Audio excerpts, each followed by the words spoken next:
welcome back to another episode. We have a 2-4 for you this time. Equally talented Simonsons. And I'm yes, they stop it.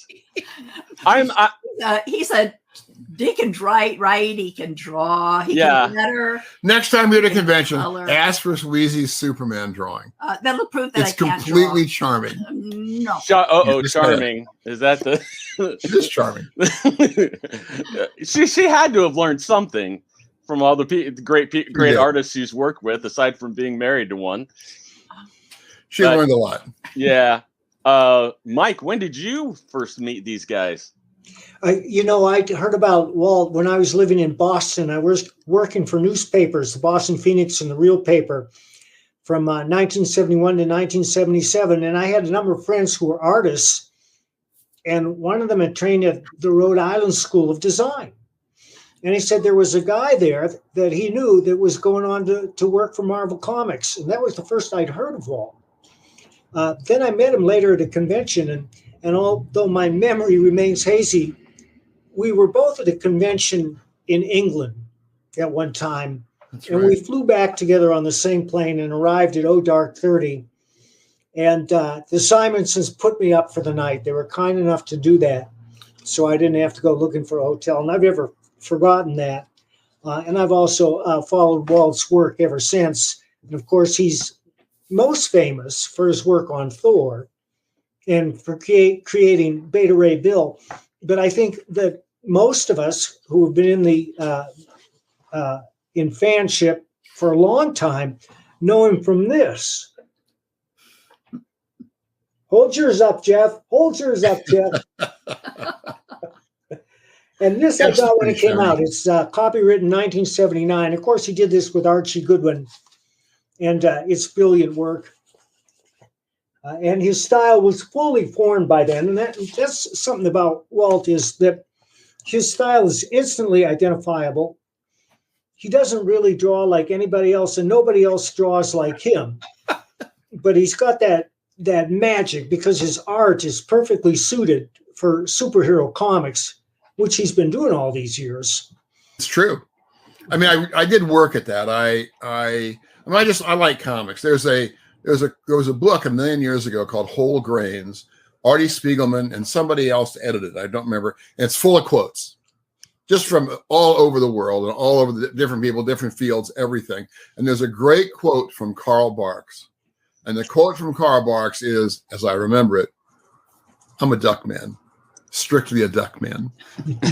And that's kind of how I feel about, I'm a comics guy, strictly a comics guy. So I haven't had ambitions to go out and do other stuff or get in the movies or TV or whatever it was. What I would like to be is the best possible storyteller I can be in comics. And so that's what I've worked at. And I'm a huge fan of Jack Kirby's. Part of what I liked about Jack's work was the incredible energy in it. And if I've tried to take anything from Jack, I haven't tried to draw like Jack, but I have tried to imbue my work with the kind of energy I saw in Jack's that really excited me as a reader back really when I was in college was when I discovered Jack. So I Marvel Comics in '65.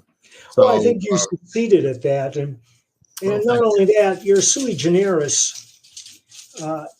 I think you're probably impossible to copy. Jack Kirby has inspired dozens, if not hundreds, of imitators. Steranko has inspired his imitators. Neil Adams has inspired his imitators. But nobody dares to draw in a style like yours. That's probably because I make it up as I go along. I have no idea what I'm doing. Here's one more quote then, which I totally loved. This is Rudyard Kipling. It was from some silkscreen company. I did silkscreens a million years ago in art school. And someone like that had this quote from Rudyard Kipling. And it said, "They copied all they could follow, but they couldn't copy my mind. And I left them sweating and stealing a year and a half behind." And I thought that was great. And I will say, I mean, I have influenced a number of people. I know that. Yeah. But I do think that I try to solve every drawing problem as if I've never come across it before. I don't always succeed, of course. I mean, you see stuff I've done that I draw like this, and my stuff's very recognizable. But I try to not fall back into formula as much as you can. After 50 years in comics, that's probably not entirely possible. But I saw other artists in the generations ahead of me whose work had become very formulaic over time. And I mean, they made a living, stuff was fine, it read well, but it was kind of not what I wanted to do if I could avoid it, knowing that if I were around for a long time, I probably wouldn't avoid it. But I have tried to refresh myself as every job comes along in one way or another. Did you ever thumbnail? Yes. Oh, all the time. I'm just about, this is, you won't be able to see too much in this. I don't take commissions mostly, but when everything shut down a couple of years ago, I agreed to do about 14 commissions. They were all single figures on 11 by 17 paper. I probably charged slightly too small amount for them, but I hadn't done them before, so I didn't know how much trouble they were going to be, or they weren't bad. But I have one commission I'm just starting, which is it's the last one. And it's last because it's technically more challenging than anything I've done before. It's about 44 inches across and 50 inches across and 44 inches high. And I'll be putting this up I have a more detailed drawing somewhere, but this will be an example of the thumbnails where the gentleman who wants a picture of Surtur fighting all of the Asgardians. So I have Surtur standing in a lake of fire in Muspelheim. You can see, where am I over here? Thor over here, Odin behind him. All the Asgardians will be down here. I would like to maybe put all the Asgardians Jack drew, all the individual characters, which would include Magrat the Schemer and Krolla the Duelist, who were in 3 panels. I don't know if I'll get everybody in. A bunch of fire demons fighting as well. And that'll be big. That'll be a challenge to draw something that large. Show them. But that was I don't know if I can bring. I don't know if I can. That's a big around. I'll show you. We can show you what I figured. Thanks to Gene Scrocco and Greg Hildebrand, who are good friends of ours. How am I going to do this? I pick up the computer. All right, I'm gonna try to turn the computer around. If I drop it, this will be the quickest interview on record. But we'll try and do it. What I've done is, let me see if I can get this turned around. We'll see if the wires. Shall I turn it horizontal? Can you see it there? Yes, you can. Yes. That giant purple thing.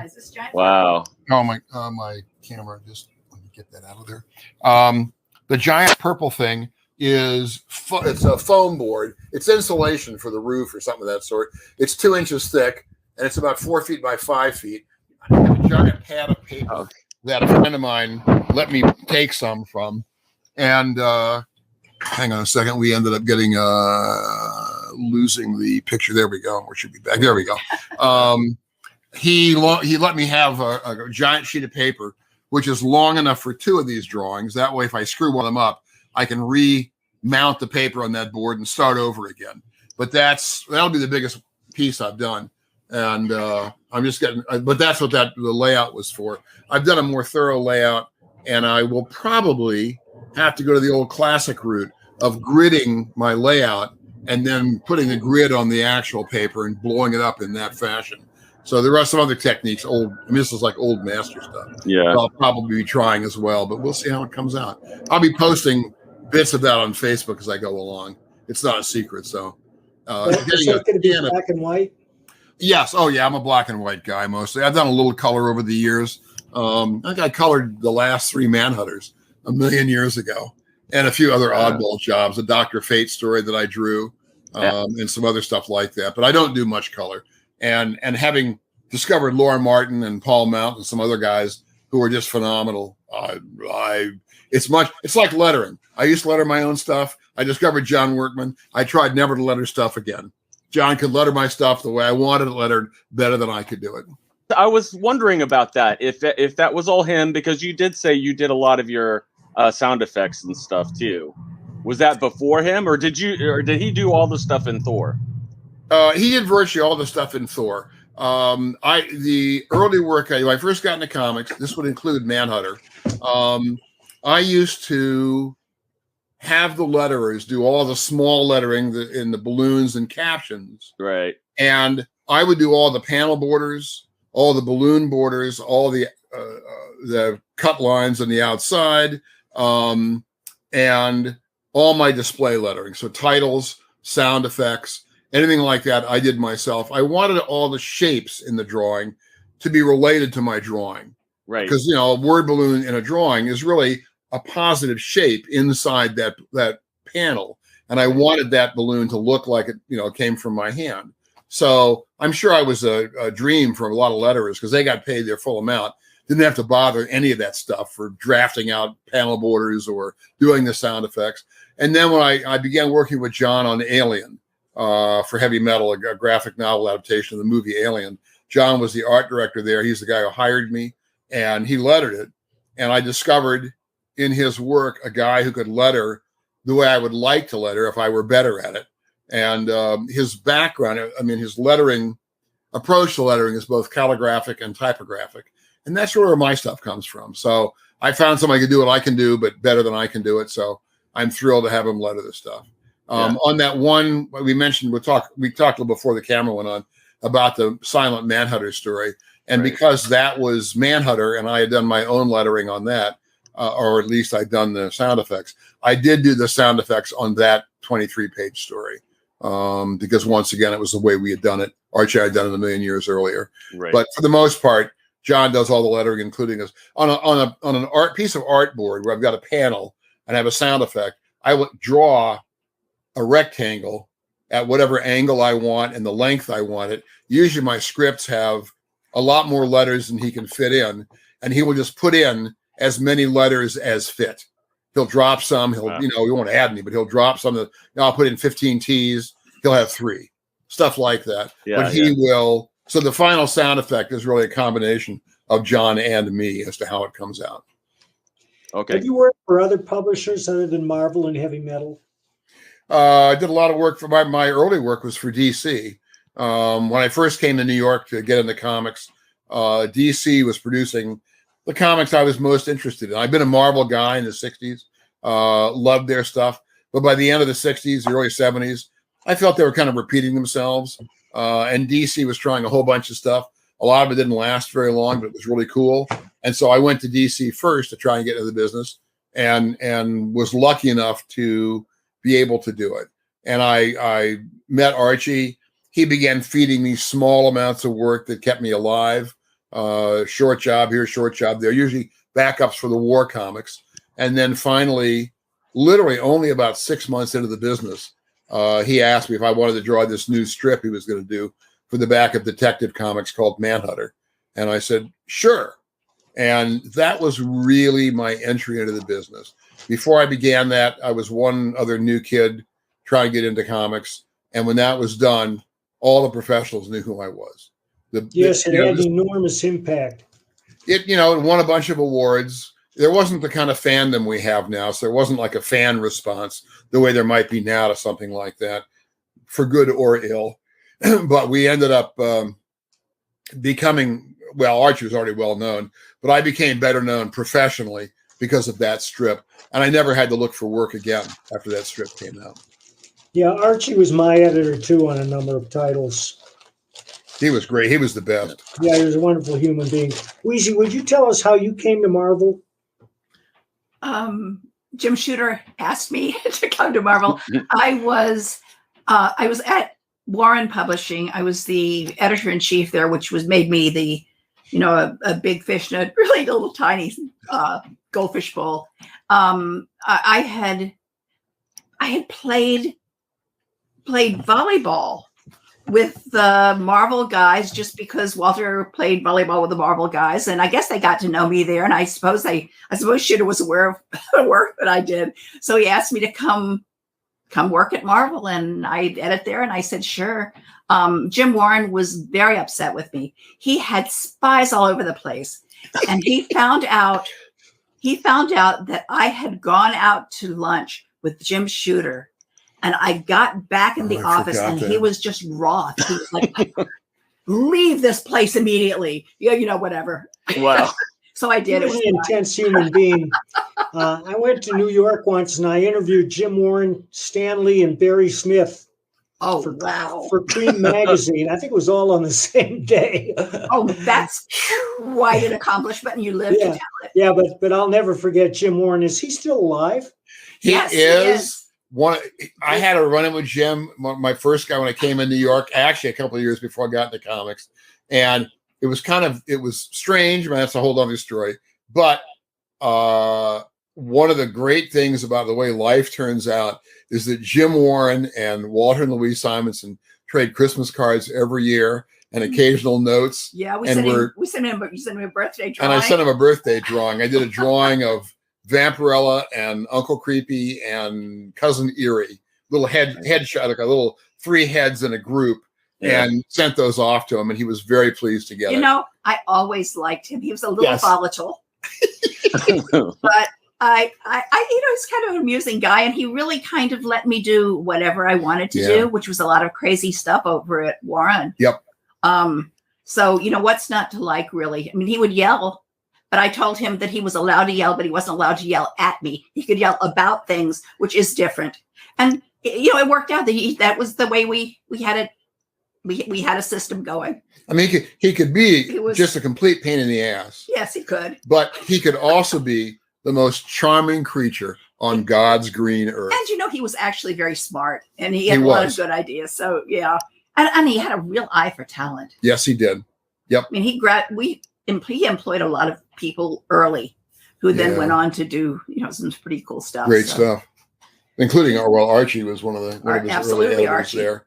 So, did he ever tell you about a World War I airplane he was restoring? Oh yes, we saw it. We were out at his beach house. Yep, 1.5 years. 1.5 years ago.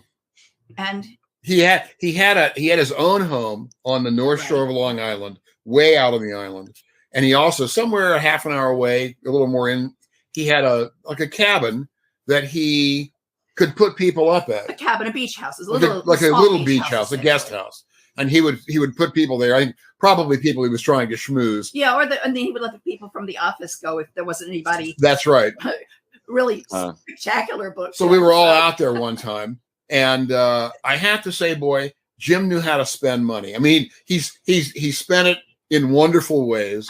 So he had us all come over. We were all out there for a week. Wheezy and me and some other people. DeBay and Mahali and all the people. One of the writers, whose name I'm blank, was a good writer, but I forgot his name. No, it wasn't Toomey. It was one of the other guys. Anyway, he invited us out to his beach house for an afternoon. We went there. When you drove up on the road, the driveway went off, and it was a little circle that went in front of the house and then came around again. You went back out, and sitting in the circle, I'm going to have to. I don't remember this for a dead certain. I think it was a Sopwith Camel. Yes, it was a full-size Sopwith Camel. And so right then I said, I want to be this guy. I want to be the guy that has a Sopwith Camel in front of me. Yeah, I'm still working on that. I don't have one yet. He had his own jukebox. He had records pressed, 45. So it had all his, Sing, Sing, Sing by Benny Goodman. And all the songs he liked were in the jukebox. And the back side of the house was on the beach. Right. It faced the beach and the Long Island Sound. And between the house and the beach, there was a deck. And in the deck was a sunken pool. So you had a pool you could swim in, or you could hop up, jump onto the beach, and go out and swim in the Sound. Yeah, he knew how to So do it was nice. It was really a nice, and then just to make it sure, a Jim Warren story, there were 2 big tanks beside the house. I mean, they were 6 feet high or thereabouts. Might have been propane tanks, I think. And on that side of the house, there was an apartment, like a long apartment building that it was long-wise toward the ocean. So it was like this. And so all these windows facing his house. And so on the house, he had painted, or had somebody paint, in line art, very simple cartoon drawings of a naked man and a naked woman. And they were anatomically correct.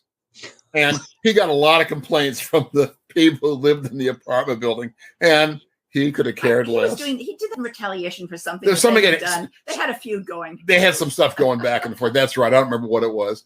There was some stuff going back and forth. So that was his revenge. So was publishing the source of his wealth? Yes. Well, at that time, I think he quit publishing eventually. I thought we had assumed he was going into real estate. I don't really know, where his interest moved from publishing into other things. Also, we've had the impression, but I don't have any real information about this, that a lot of the money he made in publishing was also because of the Captain Company. Oh, absolutely. That's where the money came from. That's where the money In a came way, from. the comics, the 3 magazines were catalogs with you bought them for the comics, but kids would, or adults, but then there'd be a catalog in the back with like a million different things he would sell, like a Wookiee mask or a Stormtrooper blaster or whatever was around, monster masks from earlier before Star Wars. And the impression that we always had was that that's where the money really came from. I don't know if that's true. But he did the clever Disney-esque thing of making people pay $1.50 for his catalogs. Yes. Which I thought was just brilliant. It's like you that's a win-win situation right there. Yeah. And I've paid money for catalogs myself, model car catalogs or pop music catalogs, and I've saved them, and some of them are worth quite a lot of money. Oh yeah, so you're still in contact with him. Yes. Oh yeah. Yeah. It occurs to me we should try and interview him. Oh, that would be wonderful. I would be, let me drop him a note. I don't have an email for him, but I'll drop him a note and see if he'd be interested. That'd be great. And I presume if I hear back from him, maybe I will, maybe I won't. We'd be happy to put him in touch. He's probably That'd be wonderful. Right now. He's got to be in his mid-90s by now. Yeah. Thereabouts. But he seems completely sharp when we write and notes. The letters we get from him. He wrote. I had a couple of years where I didn't get Christmas cards out. I had one year where I was just slammed with work. I mean, I got them out. I every year just to some friends. And Christmas cards are his job. And they're my job, not Wheezy's job. So if they don't go out, it's not Wheezy's fault. And so but I had a year where I didn't get them out. The break in Christmas and Thanksgiving wasn't very long, and I just had slammed with work, and I didn't do it. It was the first time in decades. And I kept thinking, I'll get them out at the last minute, or I'll get them out right after Christmas. And eventually I just said, screw it. And I just didn't do it. And, it was kind of a relief, actually. And then the next year was like our big COVID shutdown a couple of years ago. Yeah. And I wasn't really depressed by COVID. I mean, not the way a lot of people were, but it just kind of lay on everything. And so I just didn't do it again. And eventually we got a cards from Warren those 2 years. And I got a nice little note from Jim saying, hey, where's my card? More or less. And so I wrote him back, and then we knew when his birthday was. I don't remember when it was now. And so I did a little drawing, really by way of an apology for not keeping in touch, and sent it back to him. He was really delighted with the drawing. So I got to tell you, when I first got into comics in '72, if you had said, "Oh yeah, you'll be friends with and sending Christmas cards to Jim Warren by the time you're an old man," I would never have believed you. You should tell them the story about your interview with Jim Warren, your first meeting with Jim Warren. Like everybody has a first meeting story. I bet you've got. Yeah. I'd love to hear about your interview. I will say mostly I do not remember when I meet people. Like the first time I meet anybody, I do remember flying back in the airplane with Mike, and he was sitting next to me. We were shooting the breeze, but mostly. Like good friends of mine, I have no idea. I just know it's about here, but I don't really remember. In Jim's case, I was at art school, the Rhode Island School of Design. I was getting interested in comics. I mean, I read them when I was in college. I went to college twice. I liked college so much I went back. And I read college the first time. Read comics. That was when Marvel was really hot, mid-'60s. And then by the time I was in art school, I'd begun to become interested in drawing them and trying my hand at them. And so I did a 25-page or 26-page comic of Thor, Marvel's Thor, that I inked. It wasn't the whole thing, because by the time I got about 25 pages into it, I didn't like my inking, and I thought, I'm going to have to learn to ink better before I finish this. And that was the time before I knew anything about whiteout or anything about crow quill pens or brushes. It's all rapidograph. And that means it's on Asgard. There's a million stars up in the sky. So the stars are all a number 2 rapidograph where you draw little circles, bigger and smaller. And then you get number 4 rapidograph, and you fill in all the sky in the panel with a number 4 rapidograph. I mean, just insane. But I didn't know any better. So I had that comic, and I went to New York. It was in a sketch. It was in a bound sketchbook. And how old were you at this point? I would have been. I was I was a sophomore.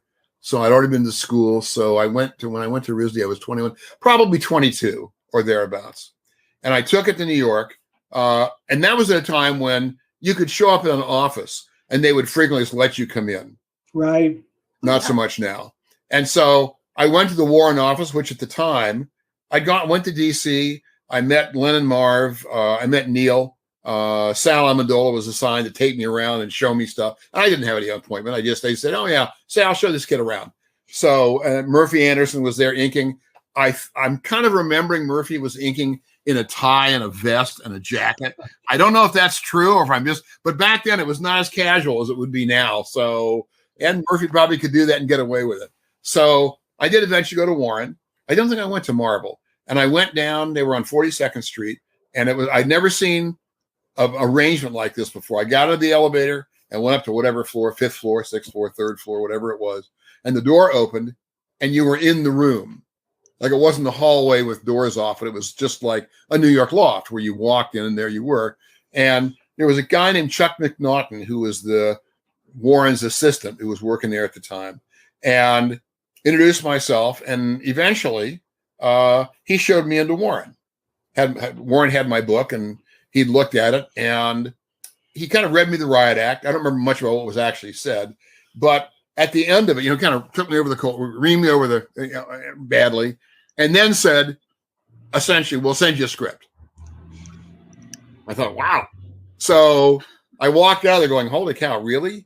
I got back to RISD, the Rhode Island School of Design in Providence, got back there, and one day a script showed up. Now, he's not alive anymore, so I will say this, but it was a script by Gardner Fox. And I had read some Gardner Fox at DC. He was not my favorite writer. I have a broader view of that now than I had at the time. But I kind of went, holy cow, Gardner Fox, really? And I thought, I'm doomed. And what I got was a 6-page story, monster story. And on the side of the scripts for each page, there was a little box with smaller boxes inside, the layouts for essentially the panel breakdowns for each page. Now, nothing was inside them, but I followed those. I said, okay, a big panel, then 2 small ones, a big one here. I used those as my guides for my layouts. I didn't know any better, and I wouldn't have thought to just throw them out and do my own version.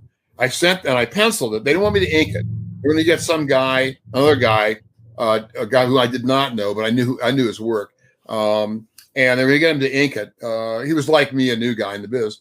And I sent it in. And after a while, I got it back with a rejection notice. I got a nice note from Chuck McNaughton, which said what they'd really been looking for, these like wild layouts that I'd had in the Thor comic I'd shown them. And I thought, then why the fuck send me these little drawings that I'm supposed to be following? Those might have been Gardner Fox's little drawings. Yep. In order for him to figure out how to pace it. I don't know. But I have to say, I'm not ungrateful that my first job in comics was not a Gardner Fox story. Just at least that's how I felt about it at the time. So I have a broader view of Gardner's work now than I had then. But I still have the 6 pages floating around. Now, anybody out there who's on my Facebook pages, I have one, the official Walter Simonson page. If you go in, there's a gallery of old stuff, which goes back to when I was about in 3rd grade and runs up into the mid-70s. And somewhere in there, I have at least one of the pencil pages. And I will say, they're not great. I'd probably have turned them down too. Or I'd have given them to someone like Jack Davis to ink, and then or Wally Wood, and then they would have looked fine. Nice. But that was the other thing that Warren told me. That's right. This was really the best part. Thank you. Which was that because he was taking his valuable time to look at my work, and it was interrupting his day, he was going to pay me less than their ordinary page rate, because that would sort of compensate him for his own time. And I was green enough not to say, listen, asshole, your job, one of them, is to be an art director and look at stuff. So don't give me any crap about taking money out of my pocket.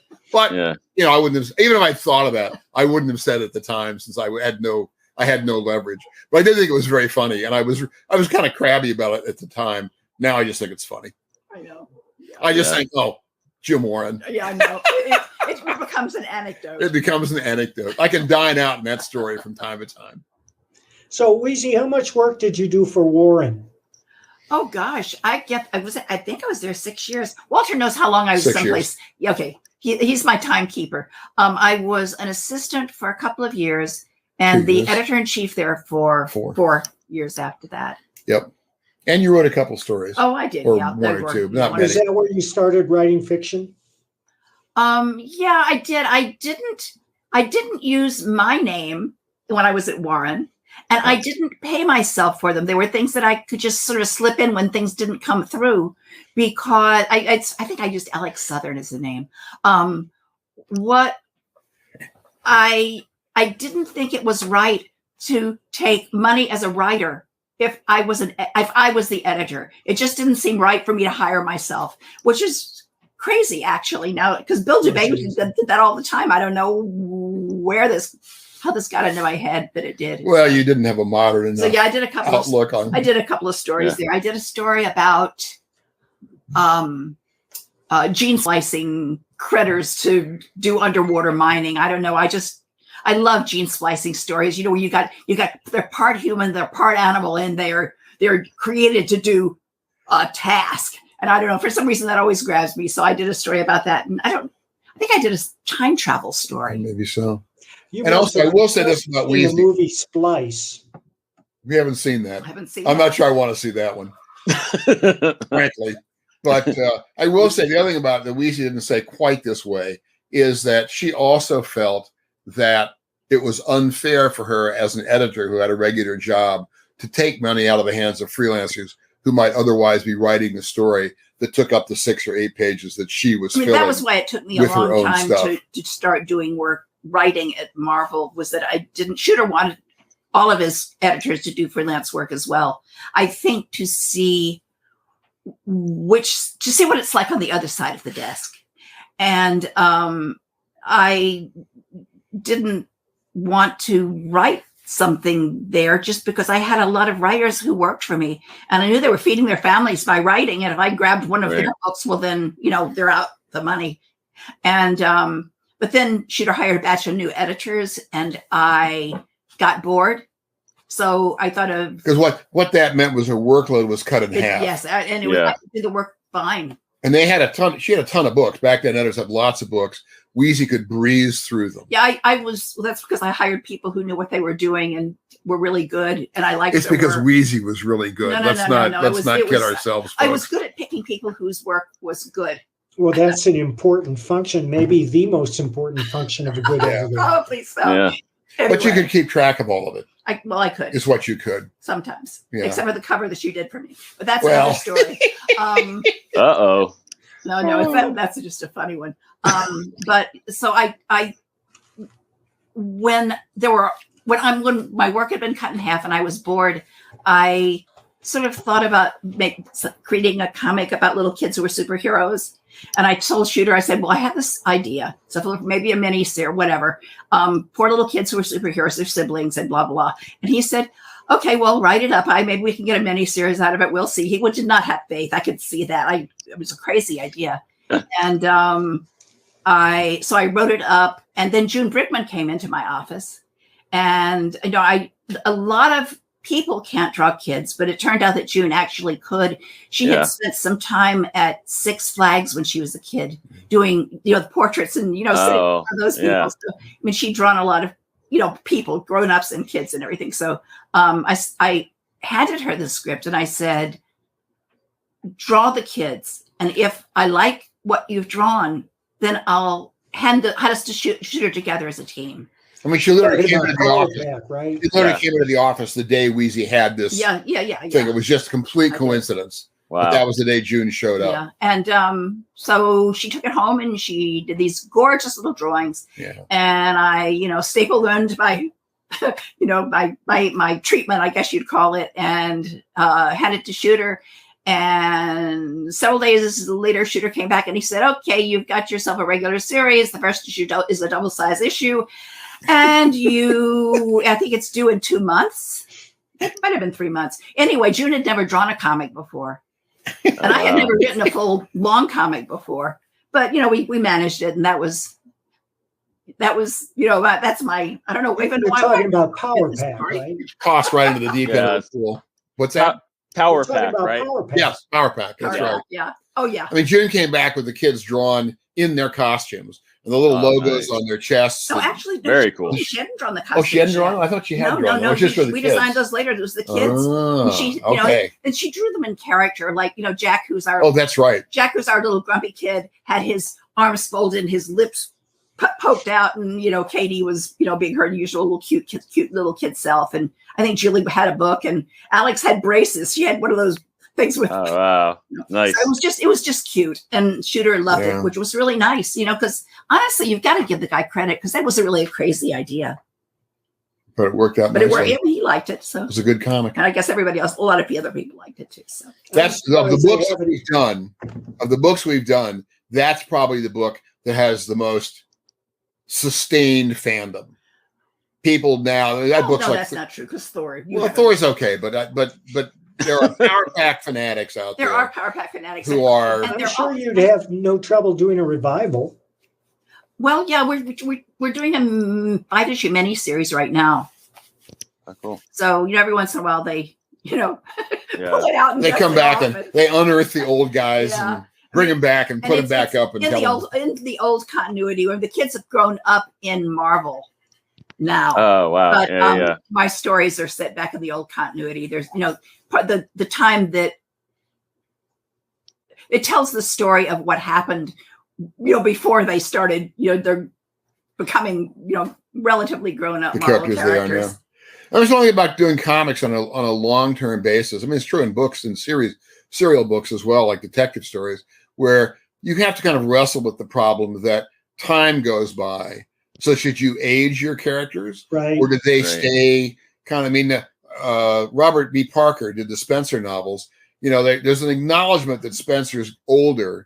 In more recent book, well, he's no longer writing because he's dead, but it got older in the books, but it never affected how they behaved or anything else. It just meant when they used guns, they went from whatever they had in the old days to Sig Sauers and Blocks now. So some of that stuff changed, but the essential characters didn't change much. And in comics, that's kind of how it works. I mean, goodness knows, Franklin Richards has been any number of ages at the same time. So that is kind of a problem that if you're on a book long enough, or if your characters run long enough, some people address it, some don't. I don't care myself. I'm not wedded to the idea. Oh, it's been 10 years. This guy has to be 10 years older. It's a comic book. Relax. Yeah. But in Gasoline Alley in the newspaper strips, people grew up, and I know that's what made it an unusual strip. And, also, For Better or For Worse by Lynn Johnston. The characters in that aged as they went along. The kids grew up as she went along in that. So there are different ways to tackle that problem. Didn't John Byrne say it's like 7? He thinks that it's 7 human years to a comic book year. That's funny. Oh, there was something. I would analyze it like that. I would never even occur to me to analyze it in that sense. But there was something. That works. I'm sure he has some formula for working like that dog out. years. Dog years, yeah. Novelists do that more frequently than comic book creators, because I think one of the reasons is that the comic book, your readership is constantly turning over, and the people are familiar with the characters at a certain age. But, a lot of writers are inspired by John D. MacDonald, as was I, and his Travis McGee character got older as he went along. And then in the last one, The Lonely Silver Rain, he learned that he had a daughter out of wedlock who came to live with him, and that kind of put a cap on it. I don't know. I loved the Travis McGee stuff. I read it a million years ago when it was coming out, more or less. I don't know if I've read that one. Now I'm going to have to go, we get done here, I'm going to have to go look. I'll pull up John D. MacDonald, pull out his stuff and get a good look at it. But I enjoy his work. I don't know in my case that it would be influential, especially. I was probably reading it really before I thought about comics, but I remember Denny O'Neil wrote an essay once about those kind of books, and he regarded the Travis McGee work as the Taj Mahal. I did too. That was like the pinnacle of that kind of writing and that kind of series. And there's so many series today that are inspired by that. Like there's a guy named Randy Wayne White, who's a marine biologist that lives in Florida, who's got a character called Doc Ford.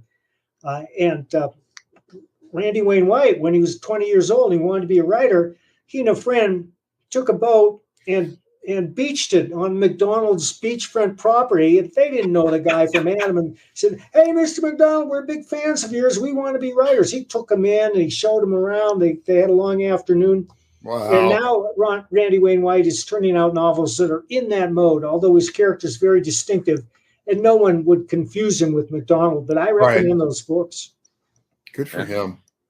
And good for McDonald for taking him in and showing him around. That was terrific. It must have been transforming for him. Yeah, I bet it was transformative for sure.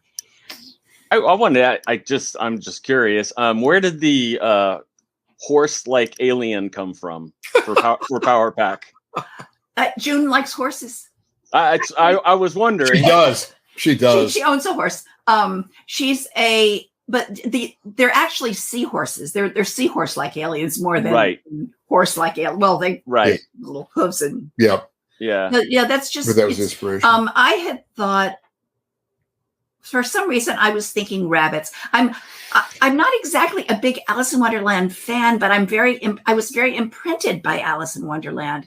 I was one of the first books that I can remember having read to me. I was 3, and my grandmother read it to me, and it is so weird. I mean, obviously, it sunk deep into my psyche, so that I go to Alice in Wonderland before I go to anything else, even when I don't realize I've done it until like years later. I think, oh, gee, well, there you go. That's where I got that idea. So I had thought that the aliens were white, as in, shining white, but I had thought they would be rabbits. But I didn't tell June what they would look like what I thought they'd look like, because I'm not the person in charge of that. I trusted her to come up with something really cool, and what she came up was much better than bunny rabbits, for God's sakes. I don't know what I would have been thinking, but anyway, so that was just she drew something she loved drawing. Yeah. Now you could tell. I wanted to ask Walt too. I'm interested in some of your art style choices with some of your explosions and things. Like they almost look like Art Deco or something. Like the style of the. I'm just wondering where you came up with. I mean, I can see some of the stuff with the way that Kirby and some other people did things, but I'm just wondering, because that was, like you're saying, that's very much part of your style with making it exciting and things like that, and with all the extra kind of lines and energy and everything. But I'm just wondering where, because you did that a lot with a lot of the circles and a lot of explosions, and I don't know. I was just wondering where that came from. I like circles. I use them a lot. I think partly, I don't know about Art Deco. I mean, I like Art Deco. Probably some of the stuff that I've done over the years, many years ago now, this is like 30 years ago or more, we were still in the city, probably came out of Russian constructivism. I'm a big fan of some of that work. I had a book from many years ago that had a lot of the movie posters from the constructivist era. I went and I took a short course at I'm going to say the Whitney, but I'm not sure it was the Whitney. It was one somewhere up on the east side of Manhattan, and they had a little evening course on Russian constructivism, which included a brief performance, a fragment of a performance, 3 or 4 performers from some Russian constructivist play, and they really applied the ideals of that stuff to all sorts of different artistic endeavors, and that was pretty cool. I don't remember much about it now, but I did like the way they sort of the photo montage, the way that stuff worked out, and just the design elements. And so I sort of incorporated some of that into my work, but mostly, a lot of Kirby. Obviously, I'm a big Kirby Crackle fan. I use a lot of Kirby Crackle. Yep. But I also, I want the explosions to be. To be something. I don't want them just to be kind of random crap on a page or whatever. Right. I want them to have their own life. I mean, in a way, it's almost like doing abstract art. I'm not a giant abstract art fan per se, but when you create those, I mean, that on the one hand, it is a storytelling thing, so it's not really abstract. It's got meaning in terms of the story, but it's also something where I want the page design to be effective. The one time I did something that didn't work out. It worked out okay, but it was not what I intended to do. Yeah. I did the adaptation, drew the adaptation for Alien, the original movie. And at the end of Archie wrote it, the adaptation. At the end of the adaptation, about 4 or 5 pages from the end, this is a spoiler warning for anybody who hasn't seen Alien. You can turn the sound down now. But there's an explosion. I'll just say that. There's a giant explosion. And my original idea, and I inked the page like this, was I put 2 concentric circles. They were off center, so they were cropped a little on one side. I like asymmetry. And I filled in between the 2 of them with black. So they were about 1.5 inches thick, or this giant circle was. And my original plan was to take whiteout and a brush and draw a series of lines in whiteout, so it would radiate out through an equal amount of white and black and white and black and white and black. And somewhere along there, I realized I'll take the next year getting this done. That's just not going to. And you had about 2 minutes. I had about 2 minutes to do that job. I got that whole thing done in under 5 months, in the last third. That was the one. I was working at Warren and coming home and coloring comics at night. That's right.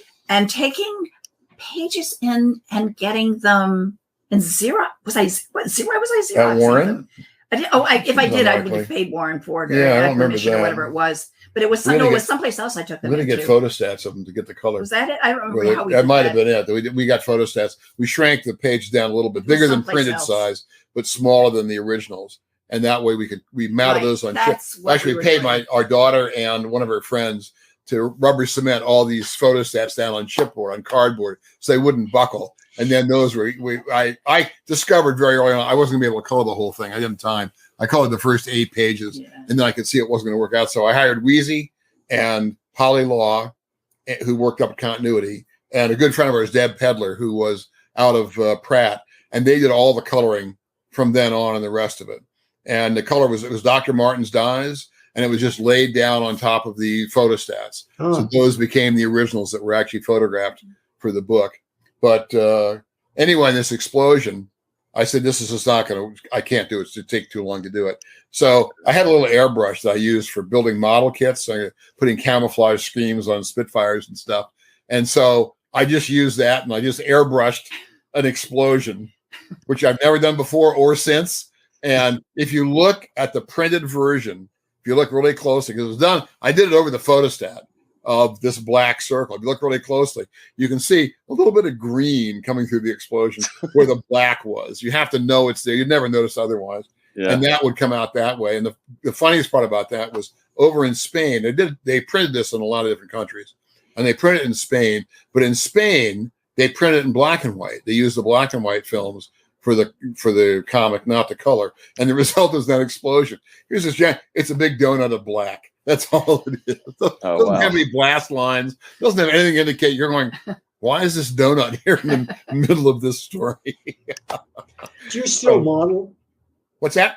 Do you still model? I haven't for a long time. I did a lot in high school, a little after that. I was really, as a modeler, I was really into World War II single seat fighters. Actually, you've got some up there. Those are snap togethers. Yeah, I have I don't know if you can see it. On the top of Walter's studio, which maybe. So there's an ME-109 and let me see. It's over here. Pursuing it is a P-51. Wow.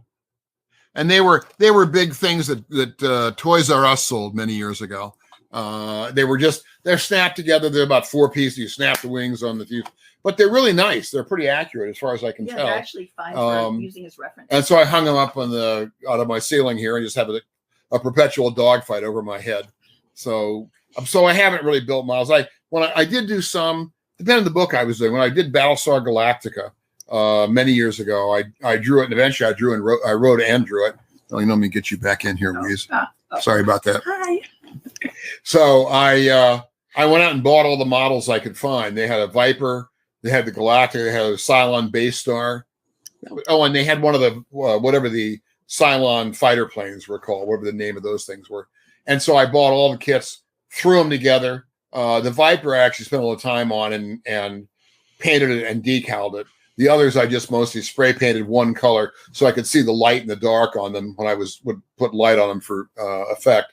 And I did that a couple times. I didn't build any of the Star Wars models much, but I did. I bought as many toys as you could get the Millennium Falcon. You could get all that stuff. So I bought a number of those toys. I had a real nice R2-D2 that was about so high. I have no idea what became of it. No longer around, as far as I can tell. But a lot of that stuff, I will say, the Lucas people were pretty accurate. I gather they were probably pretty careful about what came out under their name. So they were accurate enough. Although those days are gone. I just saw a post probably on my page. I put up a page that showed, what was this in the Millennium Falcon? Well, or somebody posted it. Al Williamson's page, I think from Star Wars 50, the Marvel Comic 50, and it's the Millennium Falcon flying toward the viewer. And some guy notes, clearly he was using the Kepler Zorniplex model of the. I don't have any new. I don't have any idea. Al collected all that stuff. He was a fanatic for getting that, and the action figures and everything. So we did the newspaper strip and other stuff. When you did it, Tom Palmer was your inker. That's right. Tom inked it. And Tommy, his son, was such a fanatic. He was like 6 or 7 years old at that point. He was crazy. He was such a fanatic. He would sit beside his dad and make sure his dad got everything drawn just the way it ought to be drawn. If you screwed up the Millennium Falcon, Tommy would let him know. And today, Tommy is an editor somewhere. Yes, he did. He actually was an editor for a while. I think he has his own company now. He may have his own. He does maybe web stuff now. Yeah. But he was on his dad to make sure that stuff was accurate. Yeah. And we tried, within the confines of doing a monthly comic book, we tried to get all that stuff as correct as we could. And so we had all the models and all that stuff. It was fun. Mm-hmm. Well, what are you working on now? I just finished the Power Pack miniseries, and I just did a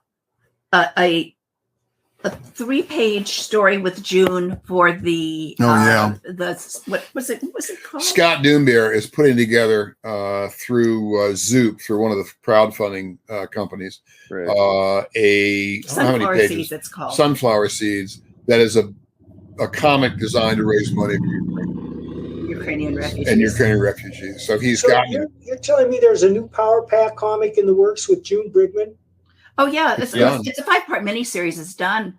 Oh, so it'll be coming out. Yeah, June has a couple of panels posted on her page every once in a while. Yeah, I guess mostly Marvel doesn't like it when you do that kind of thing. Yeah, but they're pencils. Yeah, I've had guys at companies explain, we don't want this stuff to come out first because we want to be able to release it at the right time. And my own feeling really is you're going to have to really convince me it's not going to affect sales if I put a picture of a cover I've done up before Marvel releases the image or DC. I mean, I don't do it. I don't want to bite the hand that feeds me. But I also figure, really, you're going to lose sales because I post this. My feeling is Walt Simonson fans are all going to go, quick, run to the comic store and order this comic book now in case they miss the announcement when Marvel makes it. So I don't really believe that. But we do have a theory. This was Wheezy's theory. I won't be specific, which was that a lot of stuff companies do is not so much about creative endeavor. It's about control. Yeah. That the product they manufacture is largely controlled and comics are secondary. It's manifested through comics. Yeah, manifested through comics. And I have to say, as I watch things happening around America, I kind of feel the same thing is true for a chunk of America, where it's really about control. It's not about other stuff. But I'm not going to go there any further than that. That's just, I hadn't thought about that before. But there is a certain element of control that I don't know really has any effect on the sales. I mean, sales departments kind of like to run stuff. They kind of like to tell you what they want done. And I'm not convinced that makes the best comics. Yeah. Or even the ones that sell the best. But I think for that, you have to have a lot of freedom, really freedom to fail, because not everything you're going to do is going to work really well. Right. But occasionally, sometimes it takes a while for things to catch on. Absolutely. And by the time people have noticing that they're good, they've pulled them. Yeah, much of my work, 20 years after I've done it, people go back and say, this Orion stuff wasn't too bad. That was a genius job. Yeah. Why did you quit doing it, Will? Yeah. Yep. Yeah. I'm doing a Superman thing too, a Superman story with John Bogdanov. Oh, cool. Yeah. So I'm drawing an 8-page story for the Ukraine book of the Star Slammers, which are characters I invented. Cool, yeah. I remember the Star Slammers. So I'm doing a new Star Slammer story for that with Old Rojas, the character I did in the 5-issue miniseries. So that'll be in that book. And then we just did, well, over the last year and a half, 3 issues for Marvel, 2 of X Factor and 1 of the New Mutants. They've all come out, but they were, Weezy wrote them and she set them back in her old continuity. Yeah, that was the I don't know what they wanted to do. Apparently, that sort of thing sells. Yeah. We have no idea about the business model of comics anymore. We don't have a clue. As we're told. So that's right. If the check clears, I'm good. So I did just, and actually the New Mutants job was very helpful to me because I've never drawn the New Mutants before, at least not as a book. I've done individual ones in X Factor and places like that. Right. So it was all New Mutants. It was a lot of characters. It was like a miniature X-Men Teen Titans book in 20 pages instead of in 60. There were a billion characters. So Weezy researched all that stuff for me. She found all the and of course they changed costumes all the time. So she had to find, this was set in a particular place in her continuity.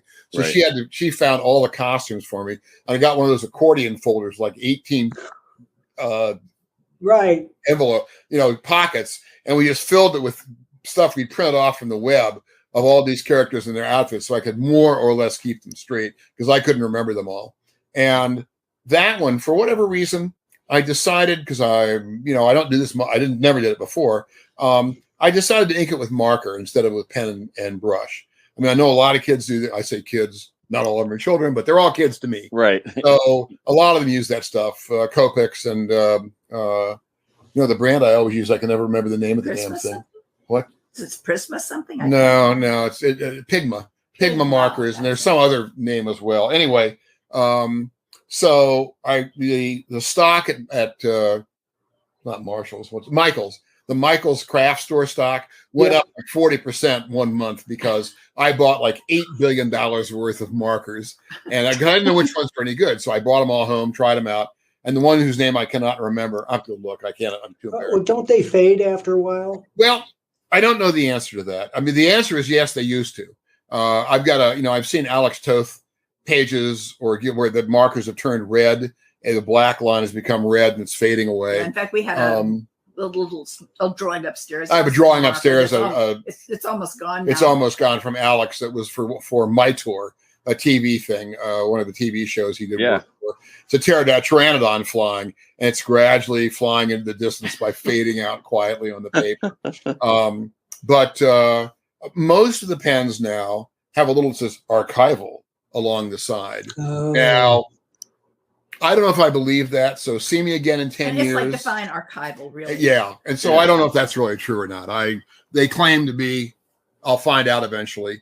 But I had a lot of fun doing it. Drawing with a marker like that is a lot more like sketching than using a Crow pen or even a brush. There's a freedom of it. You don't keep dipping your pen or your brush. You just kind of keep going. They don't last all that long, which is the reason I bought 5 million of them. So I could just throw them out and get to the next one. And then this is where I'm leading with the jobs I've done. Just recently, I did an 8-page story, I guess. They just had a Thor 24 came out, which was its whole number 700. They did a big issue with it. They got Jason Aaron to do a story, and I think Dan Jurgens did a story. I haven't seen the comic yet. It has come out. JR, I think, did a story. Drew, maybe Dan's story. I'm not sure. Forgotten who else is in it. And they asked me to do an 8-page Beta Red Bill story. And so I haven't done Bill in 35 years or thereabouts. That's about right. And so I come up with an idea. And again, I fit it into my old continuity because a lot has happened to Bill since I left the character. And I haven't followed a lot of that. And I don't want to go back and spend all the time researching it to do 8 pages worth of stories. It was easier to go back and just do something that fit. And so I did I enlarged on his origin somewhat. So he never shows up in the kind of Thor costume I gave him originally. They've gotten rid of that anyway, but he shows up in the armor I gave him in the first panel you see him in. And I did the layouts, and the way I normally work, I'll do the layouts, I'll put tracing paper over it, I'll indicate where all the balloons, the lettering go, I'll ship those off to John with a script, John Workman with a script. He'll letter everything, and he'll put all the panel borders in and the trim lines around the outside and all the balloon borders and everything. It'll come back to me, and then I will pencil it.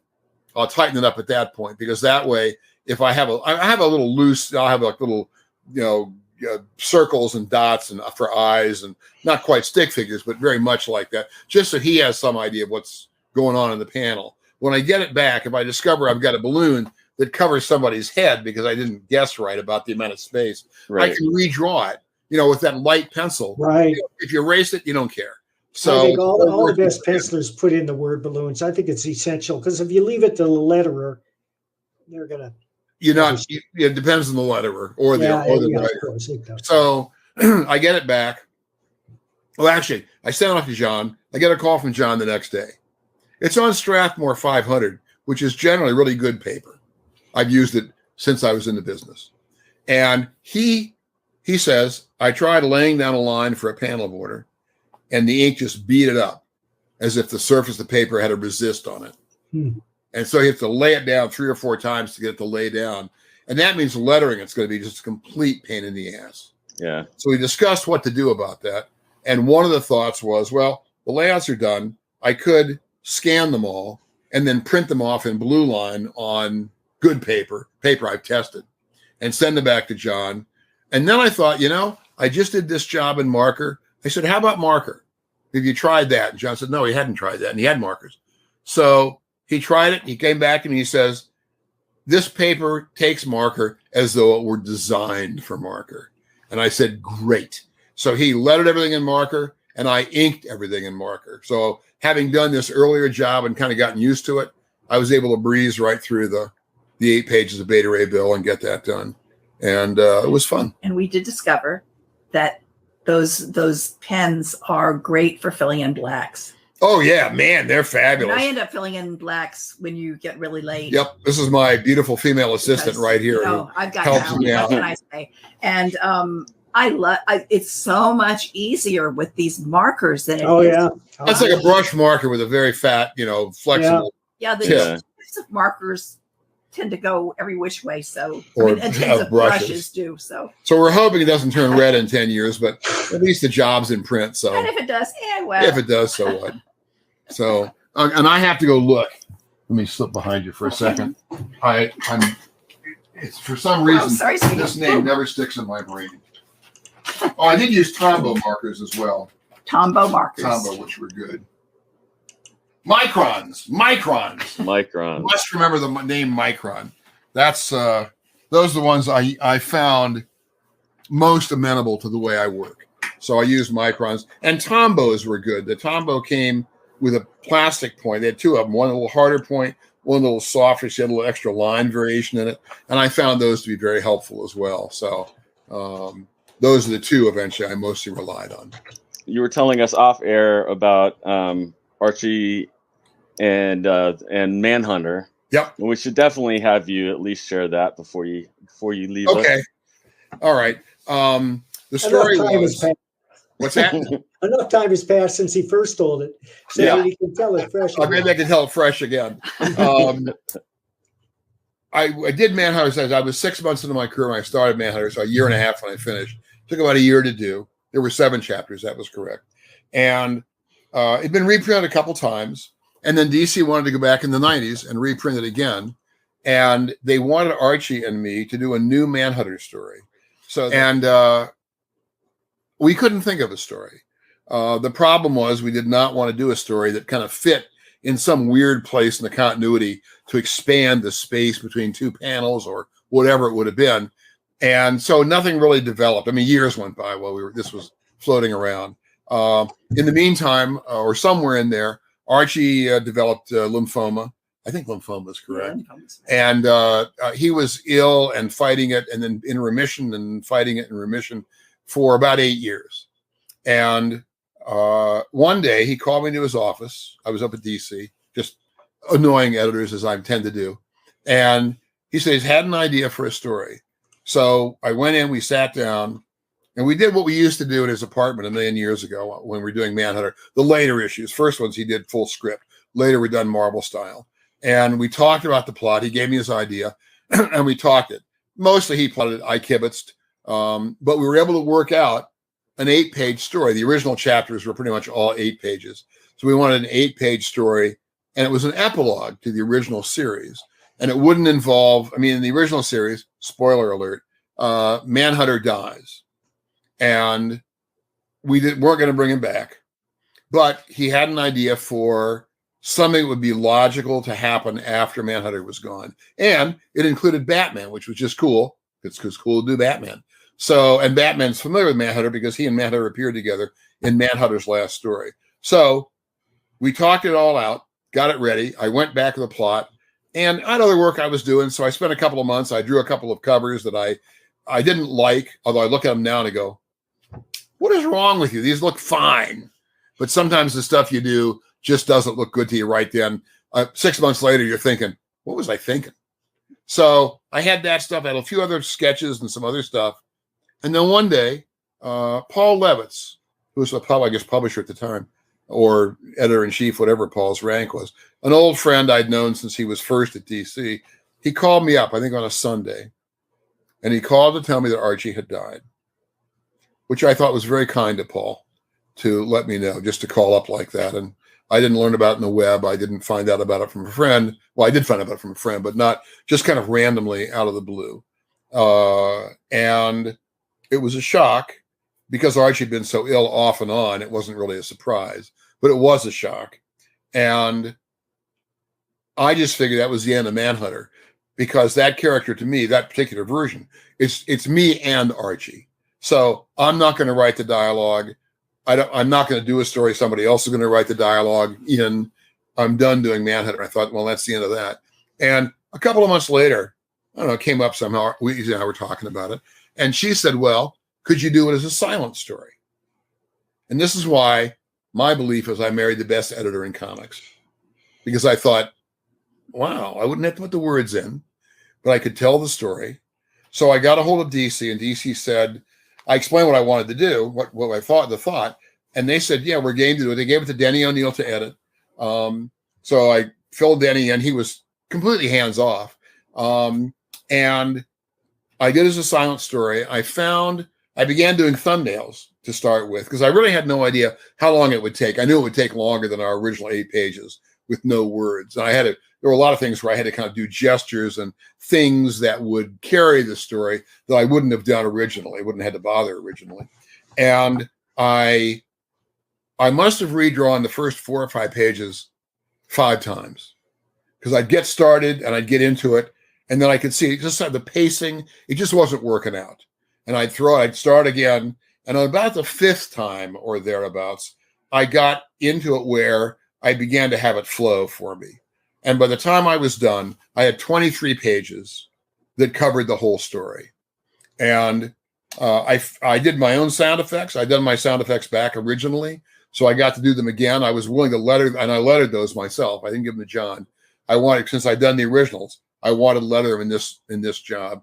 And I used them to help tell the story in a few places. I felt I wasn't cheating too much on that. And I got it all worked out. And on that one, I don't remember. That might have been Klaus Janson may have colored that. I'd have to go back and look now. But because he did color one of the reprints of Manhunter, and it may have been that one. Anyway, I was able to get it all worked out. And ultimately the book came out, and it came out with that story at the end. And it was cyclical in that in the last panel, Commissioner Gordon and Batman are walking off panel, kind of walking away, like Humphrey Bogart and Claude Rains at the end of Casablanca. And Commissioner Gordon kind of wants to know, what the hell's going on? What was all this about? And so what I did, since I have my original Manhunter pages, most of them still, I took the first page of Manhunter and I scanned it, or maybe back then I Xeroxed it. That might be a Xerox days. And I pasted it into the last page. So that's actually the original Manhunter page there, with Batman and Commissioner Gordon walking below it, and Batman is gesturing. I don't know if I actually put a word balloon around that panel or just had it up the page or had it up there, but clearly, I hope it's clear, he's telling Commissioner Gordon the story of Manhunter, which is so the last page of that job is more or less the first page of the original series. I'll tell you one more story if you got the time. Yeah. Sure. If you don't, it's okay. Yep. Go ahead. All right. This is about the cover for Wheezy. She mentioned it earlier. Come on. Yeah. Oh, that Which that was story. Okay. Wheezy was handling a lot of books at the time. This would have been 82. Handling a lot of books. And except for this one instance I know about, she kept everything in order, everything in line. It was all in her head, everything, who had the I pages. did have charts. Well, it had charts, but who had pencils, who had inks, who had color, where the lettering was, all that stuff. Yeah, I could remember that And- back in the day. Lord, I couldn't remember it now. Oh, and at the time, I had a studio. We were living on West 71st Street, just off Central Park West, and I had a studio with some friends of mine down on West 29th Street, between 7th and 8th Avenues. Well, at the time, 82 was probably Howard Chaykin, Frank Miller, Jim Sherman, and me. And I'm not sure Frank was in still at that time, but maybe. Anyway, so I went, Wheezy would get up in the morning and we'd get Julie off to school, and she would, and then Wheezy would head off to the office. I'd head down to the studio. And frequently, when I'm at the studio, the first thing I would do is spend a couple hours reading a book. And then I would kind of get around to work. Howard would come in, Frank, they'd be at work on the desk 3 seconds after they were in the door. But I'm lazier than they are, so I'd read a novel, or I'd read part of a novel, and I'd get to work. And I got in, and I get a call from Wheezy. You want to explain this part? Or so? And she had a Conan book. She had, several books going out that day. One of them was an issue of Conan. And she had discovered she'd forgotten to commission a cover for it. Yeah, it wasn't just that. It was that we were using inventory, adapting inventory that had been in the drawer for who knows how long. We were to take an old Tarzan story and turn it into a Conan story. We just had this pile of stuff that used to be stories, and we were supposed to make some other kind of story about it. So I think it was a Tarzan story. I remember that. I take your word for back it. in the olden days. I did Tarzan stories of Galactic. I said I didn't get a cover for this. I blanked on it. And you said, "What's in the story?" That's right. She called me up and said, "I need a cover. I need it today." And we were across town from Marvel. Marvel by then. It's who you know. It's not what you know. Yep. So Marvel at the time was on Park Avenue South at 28th Street. So they were almost straight east of Upstart Associates, my studio. So I said, "All right, what's in the comic?" I said, "Oh, look, whatever job I was working on, before I was doing Thor, whatever I had to do for Marvel, you have to talk to Virginia Romita, because Virginia, John's wife, she is the schedule keeper. And she was a dragon. She was great. We loved Virginia. I loved Virginia. But I said, you talk to Virginia, and if it's okay with her that my whatever job I'm doing is going to be a day later, I'll do the cover. If she doesn't approve it, I'm not doing it. I know I'm married to you, but I'm still not doing it." So you talked to Virginia. I talked to Virginia, and she said, "Sure." And Wheezy got along with Virginia really well. Loved Virginia like I do. So Virginia said, he called back in 5 minutes, less than 5 minutes, said, "Okay, you can do the cover." So, okay, great. What's in the comic? Well, it turns out Conan fights demon this, demon that, demon something else, different animals. And a giant demon owl. And a giant demon owl. I said, okay, that's all I have to know. So I sat down, I penciled furiously. I penciled a picture of a giant owl dropping out of the sky with Conan upside down in his claws, trying to strangle him, I think, or something like that. And I penciled it in a couple of hours. I grabbed my pens, my brushes, my rapidographs. I inked the crap out of it in an hour or maybe 2 hours. I got it all done by the middle of the afternoon, and I ran over to Marvel. I probably didn't run the whole way. But I never had any wind, but I did run as fast as I could go. Got it over there. Wheezy got it. They slapped a trade dress on it. They got it colored in 14 seconds. I have no idea who colored it. George, even back probably. then. George probably colored. You're right. And got it colored, and it went out of the house that afternoon, just in time to make the comic book. And the really annoying part about all this for me, it remains one of my favorite covers that I've ever done. I have worked at other covers I have sweated blood over. That cover, I just went to get it finished. and it now hangs in our front hallway because it's still one of my favorite covers, and it annoys me every time I see it. It's also an anecdote. But it's also a good anecdote. Yeah. And it worked out. It came out really well. It was a good cover. Thank you, Simonsons. Yeah. Been our It's our pleasure. Thanks for It's been a having me. hard interview to top. I don't know about that, but it's been good to see you guys. You too. I hope we'll see you in real life down the road somewhere. I hope so too. Yeah. So Yeah. you guys take care. Everybody out there sees this. Take care. Be safe. And we'll see you next time. Bye. All right. All right. Take